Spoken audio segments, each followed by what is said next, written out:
Assalamualaikum warahmatullahi wabarakatuh. Saudara sekalian, kita lanjutkan. Kali ini kita akan membicarakan terkait dengan kontrol textbook dan juga nanti button. Oke. Kita buat dulu sebuah form seperti biasa. Kita akan coba menambahkan beberapa kontrol, terutama yang sudah kepada label. Tapi kita akan coba membuat sebuah aplikasi di mana aplikasi ini nanti kita akan coba berkomunikasi dengan user. Nah, user nanti akan kita minta untuk memasukkan data. Nah, untuk memasukkan data itu nanti kita akan perlu suatu kontrol yang kita sebut dengan textbook. Oke, kita coba tampilkan dulu labelnya. Kita akan coba membuat sebuah program yang sederhana seperti yang kita bikin sebelumnya. Program membuat atau menghitung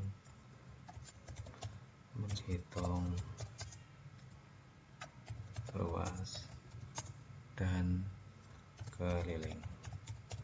Oke, luas dan keliling. Oke, kita tampilkan di situ.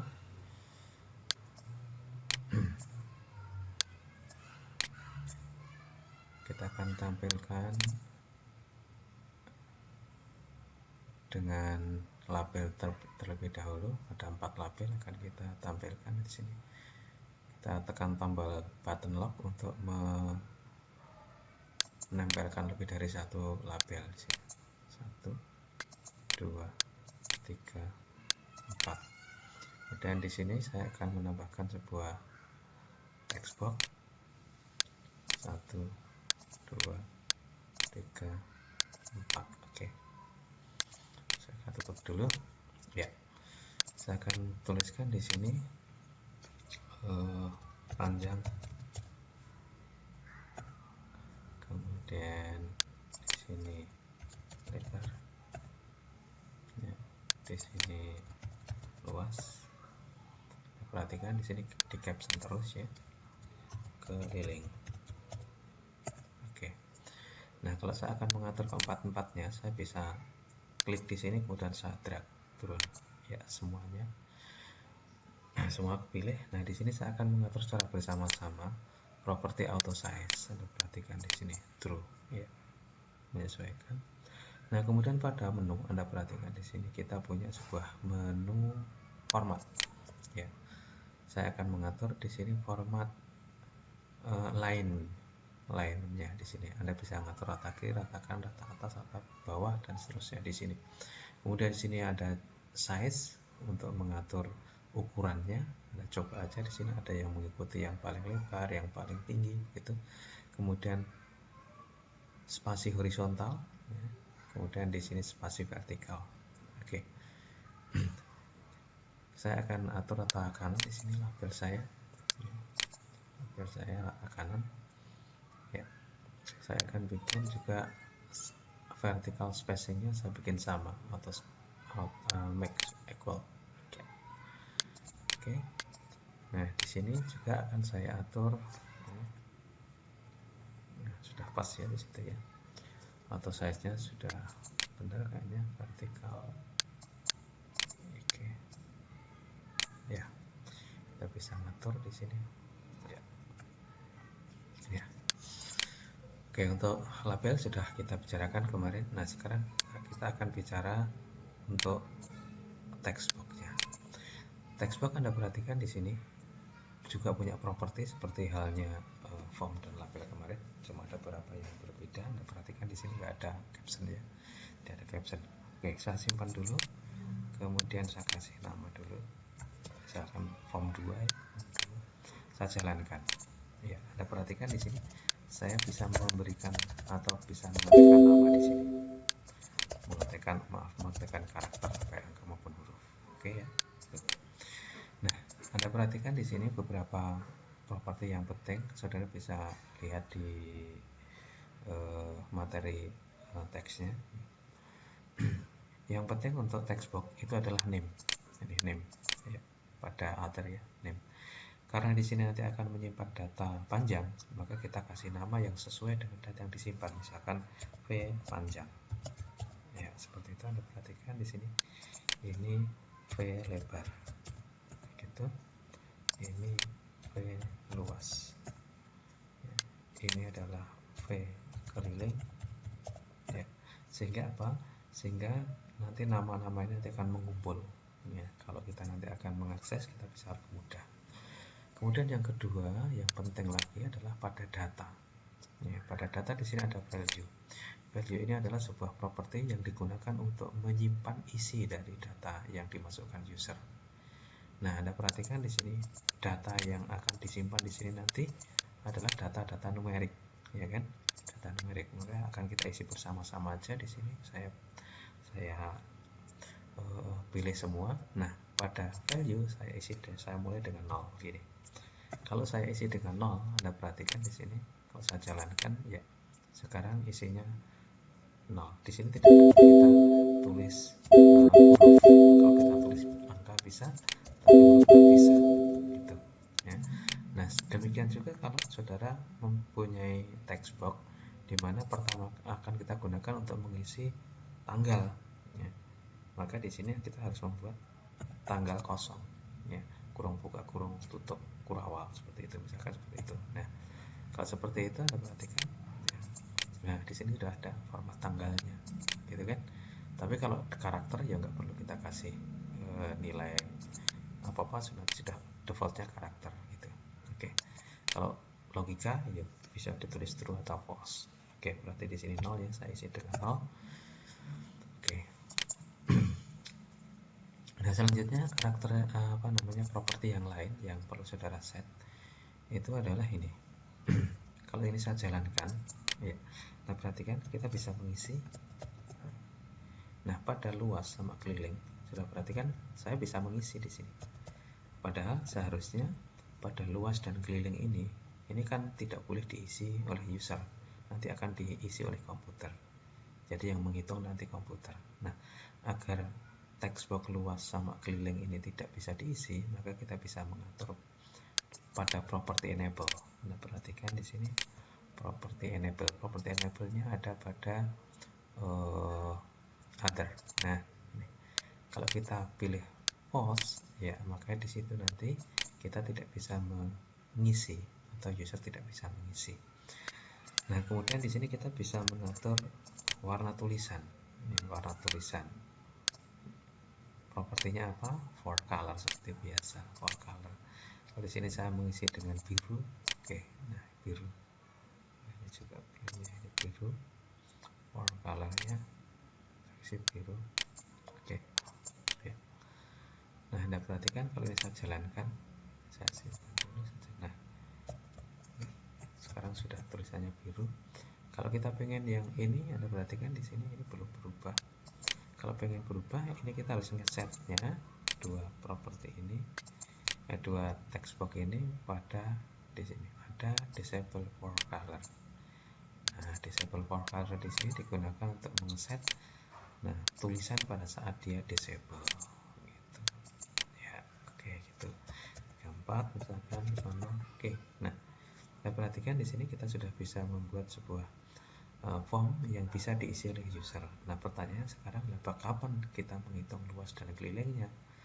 Nah, untuk bisa menghitung luas dan kelilingnya, kita bisa menggunakan atau manfaatkan metodenya. Nah, metode apa yang akan kita manfaatkan? Sebetulnya bebas saja. Nah, kita bisa memasukkan sesuai dengan keinginan kita. Mau kita letakkan di mana, begitu.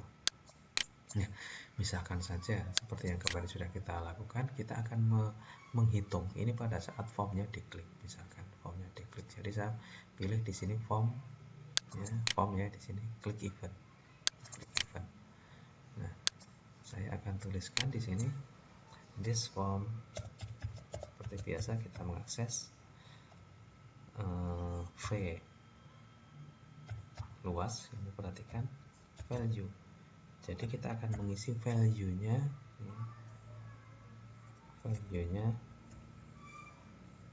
luas, value,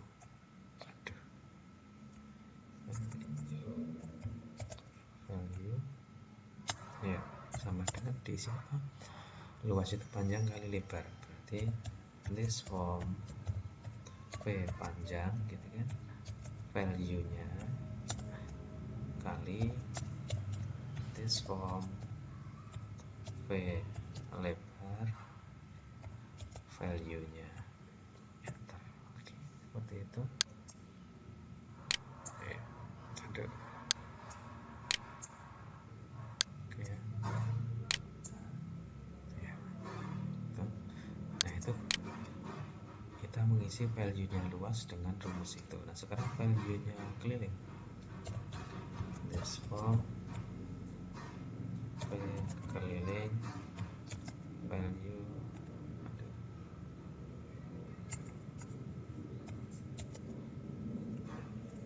sama dengan 2 kali titik panjang ditambah lebar, this form V panjang value ditambah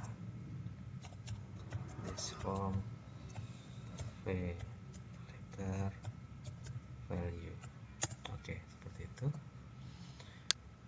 Nah kalau bisa simak kemudian saya jalankan ya, jalankan. Anda perhatikan kalau saya isi 45 kemudian 56 saya enter lagi, nah, belum menghitung.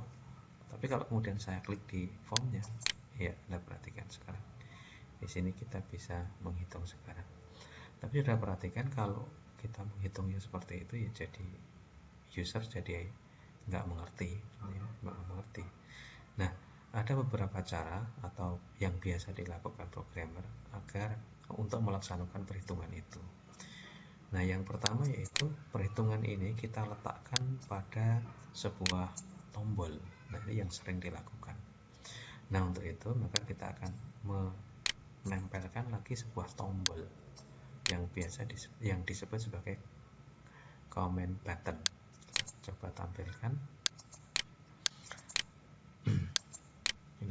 Ini adalah comment button ya. Saya klik di sini, saya tempelkan di sini. Ya, Anda perhatikan di situ. Ya, di sini captionnya saya tulis hitung. Oke, hitung. Nah, kemudian pada name, karena nanti akan kita gunakan atau kita pakai untuk mengakses, saya tulis TB hitung. Oke, TB hitung. Satu lagi saya akan tempelkan ya, untuk apa? Untuk mengosongkan text box, nanti agar kosong. Ya, gitu. Ya. Nah, di sini saya pilih TB kosong, TB kosong. Sedangkan captionnya saya tulis kosong. Iya, sehingga kita punya sebuah susunan atau kontrol seperti ini. Nah, name-nya sudah kita bikin. Nah, kalau saya jalankan hasilnya seperti ini, ya. Belum isi tapi. Nah, sekarang kita akan coba ngisi. Saya ratakan dulu. Oke. Nah, proses menghitungnya akan saya letakkan pada, bisa ambil, saya cut ya. Saya akan letakkan pada klik event dari hitung, tombol hitung ya, klik event saya tempel di situ. Oke. Ya, saya jalankan. Ya, sekarang kita perhatikan, saya isi. Nah, kalau saya klik di sini nggak akan menghitung, tapi kalau saya klik di sini, Anda perhatikan menghitung. Nah, untuk bisa menghitung lagi kan saya harus mengosongkan ini. Nah, ini saya isi dengan perintah untuk mengosongkan. Bagaimana perintah mengosongkannya? Ya, biasa aja, value-nya dari keempat text box itu kita isi dengan 0. Itu this form V panjang, value-nya saya isi 0 gitu aja. This form V lebar, value nya saya isi 0 gitu. This form V luas, value nya saya isi 0 gitu. This form V keliling, value nya saya isi 0 juga. Nah, oke, cukup seperti itu. Jadi semua value dari text box ini kita isi dengan 0 semua. Oke, sehingga waktu saya isi di sini, saya isi di sini, kemudian user memberi perintah perhitungan, kalau kita akan mengisi lagi, saya kosongkan lagi. Nah, gitu. Oke, hitung. Oke, gitu. Nah, jadi sebetulnya kita bebas meletakkan di mana. Nah, kemudian satu lagi, kita juga bisa meletakkan sebuah sebuah form, sebuah hitungan itu tidak di tombol seperti ini. Biasanya kalau saudara mengisikan kalau user mengisikan text box, biasanya akan menekan enter. Nah, kita akan meletakkan pada penekanan enter. Nah, kita akan coba bikin satu lagi form, ini saya tutup lagi, atau saya copy aja, saya kasih nama lain ya. Kasih nama lain, ini saya kasih nama lain dulu, saya file save as, saya kasih nama form 3 ya, form 3 itu. Oke, saya tutup. Oke, saya panggil sekarang form 3. Oke, iya, ini saya buang. Oke, nah saya akan membuat form kita ini agar nanti kalau user mengisi, ini saya isi. Nah, pada saat ditekan tombol enter, maka di situ nanti akan menghitung.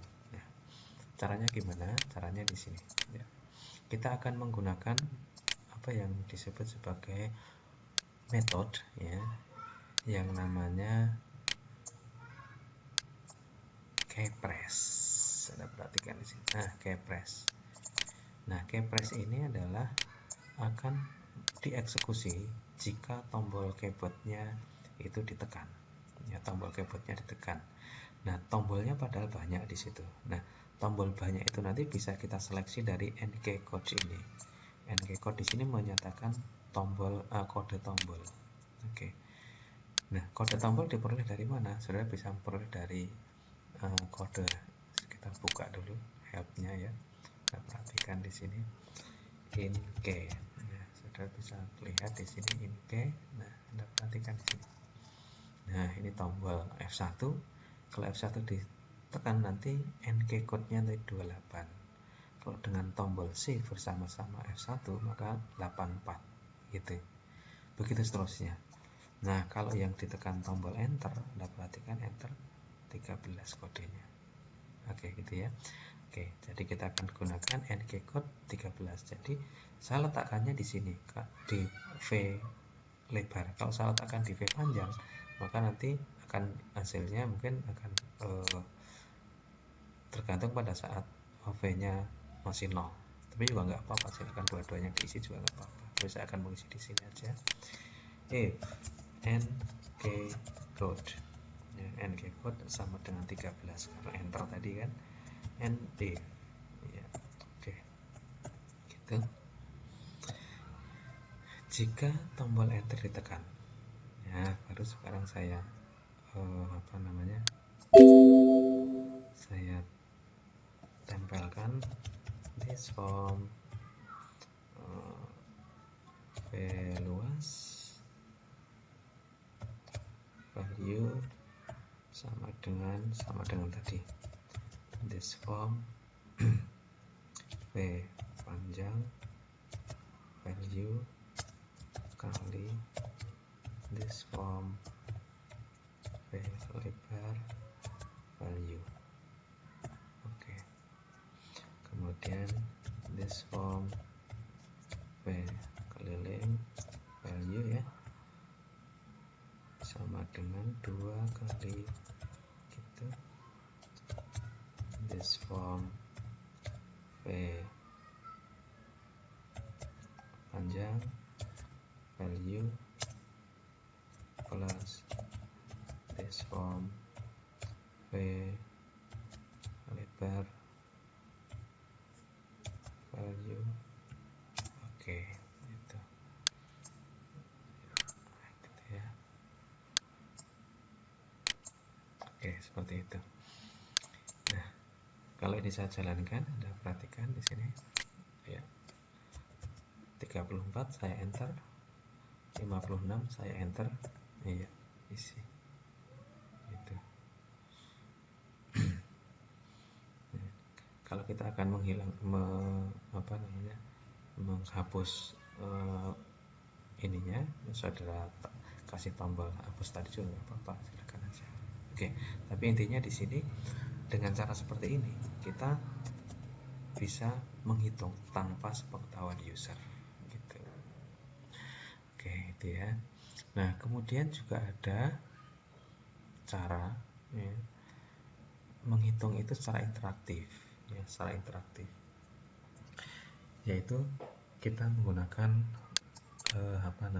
menggunakan properti dari textbook ini, yaitu adalah interactive chain. Interactive chain ini ya, interactive chain. Interactive chain ini adalah sebuah properti ya, sebuah properti yang berupa metode juga ya di sini, yang nanti akan dieksekusi pada saat textbook itu berubah, isi textbook berubah. Nah, kita bisa memasukkan perubahan itu ya, di mana aja. Misalkan kita akan kalau tadi itu di pada penekanan tombol enter, nah sekarang kita akan coba bikin satu lagi form ya. Ada satu lagi form. Kita bisa simpan dulu aja dengan nama form 4. Tapi nanti saya akan hapus untuk yang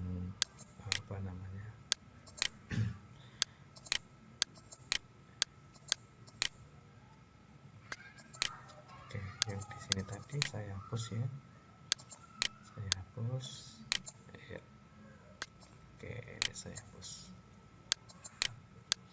Nah, saya akan letakkan itu pada interactive chain. Pada interactive chain dari ya, dari V panjang juga bisa di sini, tapi ini nggak perlu ya, nggak perlu karena nggak ada penekanan tombol di situ ya. Oke, jadi di sini Anda perhatikan pada saat nanti V panjang itu isinya berubah, maka nanti akan dihitung luas dan kelilingnya. Nah, demikian juga kalau pada V lebar juga kita isikan. Oke, jadi ada 2 ya di sini ya.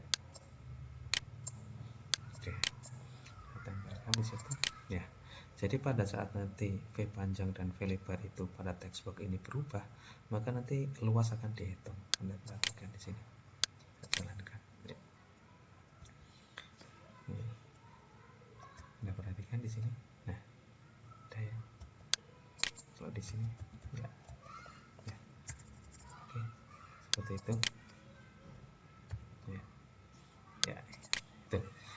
Jadi di sini interactive chain sekali lagi akan dieksekusi pada saat tombolnya itu berubah. Oke, itu beberapa cara ya melakukan perhitungan dengan melibatkan user ya. Oke, agar tidak terlalu panjang kita putus dulu. Itu anunya. Assalamualaikum warahmatullahi wabarakatuh.